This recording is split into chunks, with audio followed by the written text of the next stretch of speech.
YouTube, Awesome Rider here. Welcome to my review for Power Rangers Dino Fury episode 18. So, this was basically your par for the course, kind of generic filler episode, general Dino Fury filler episode. Not really bad by any means, but, you know, nothing too spectacular. So that probably really makes you want to stick around for the review, but let's talk about it. So the premise is that Izzy is having trouble with her electronics class, as they keep calling it that. It's about a guy named Al and how to deal with his tronics. But she's having problems with the electronics class, but she doesn't want anybody to know. We start off with her talking to Fern outside the school. And also a nice touch, I like that they brought her back again. I hope that she comes back at least one more time, just because I like when they don't forget about continuity stuff, especially when it comes to relationships. I guess they did that with actual Chase, with real, honest-to-God Chase, with his girlfriend. She came back several times. In fact, I think there was even theories about her being Cyan. Anyway, I got distracted there for a second. But regardless, they're talking, and she basically is faking it, not with Fern.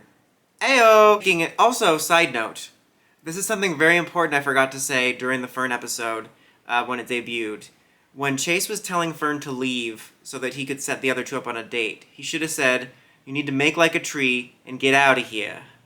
Get it? Because Back to the Future? Bottom line is, again, we're on track now, guys. Izzy is lying about her electronics abilities, and she says she's doing really good at the class, but she's obviously not. And very conveniently, we happen to handle an electronic problem with the Villain of the Week. And the Villain of the Week's plot is he has this projector machine that can put people to sleep. Not like permanently, just like, oh, there is putting people to sleep, and Ollie's able to decipher his, and he's like, "Oh, it's really easy, you just get the far-effect Newton capacitor." Like, Izzy, this is just like in class. I'm like, they're teaching alien sporks projectors in class? And she's like, "Oh yeah, sure, totally. Lighting, focus, aperture, shutter focus." And so basically, she pretends to know what she's doing, which results in Ion and her brother being affected by the machine. And this gives Ollie another opportunity to be a jerk. Like, again, I've said this, he's really not coming off the best. He's never been my favorite character, because he's the type of, like, overly sciencey character that's disbelieving things in a fantastical world, like a character type I don't like. But in these last few episodes, he's really been a jerk in like every single episode. Like this one, he's like, "God, why didn't you just study and be smart like me? God, ah!" And then Solon's like, "Yo, can you not be the worst for a second?"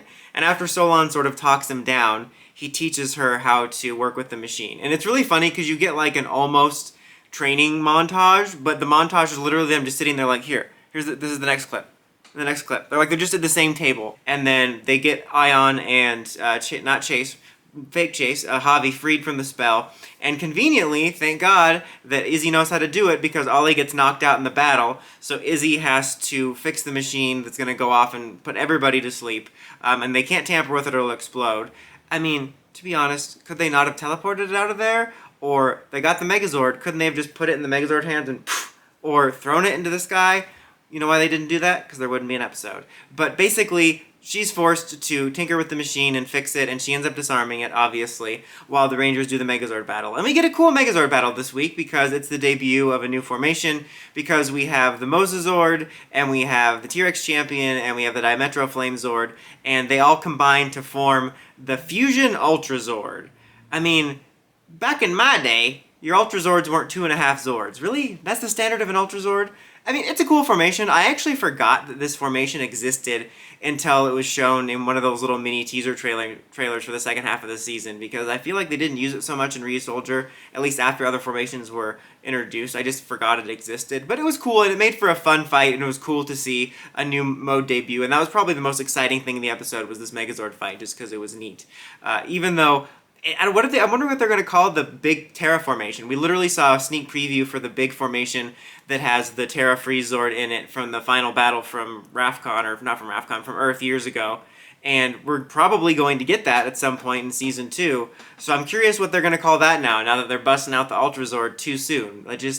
Again, it seems like there was higher standard for the number of Zords required to be an Ultrazord. I think that's a zoning issue. But anyway, they save the day. Izzy winds up getting an A on her class on her TV. I know electronics. She ends up getting an A on her test, and she's so good now that she can help Pop with his leaf blower because he shows up at the end for a gag set.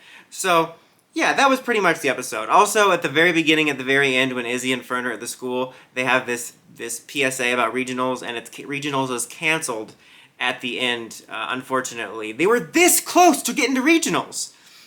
Thumbs up if you get that reference. Like I said, this was a par for the course filler episode. Pretty generic. You know, I can appreciate the lesson to a degree just because it all came around to the fact that basically Izzy's a visual learner, and that's why she was having a hard time with the subject in school, but Ollie physically showing her helped her. And I can appreciate that to an extent because I am pretty much mostly a visual learner as well.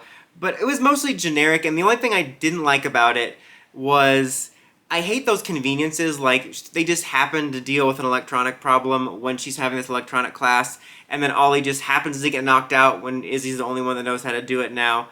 Not to mention, it feels like one of those things where I don't feel like I learned anything of value about Izzy because the whole situation is simply brought up to teach a lesson rather than to teach me about her. I guess it's hard to do that every time, but I'd love to have scenarios where you can... I mean, I'd love to... You don't have to teach a lesson every week, but I'd love to have a scenario where they can impart some sort of lesson or wisdom while also making me feel like I'm getting to know the character better with something that's actually about them and not about them because of a lesson. But Megazord fight was fun. I'm not going to give this an official rating because I'm not sure what to rate it. A 3 seems too high and a 2 seems too low, and I don't want to do 0.5s. I'll just say it was a fine episode. I had my little nitpicks about it, but I enjoyed myself just fine.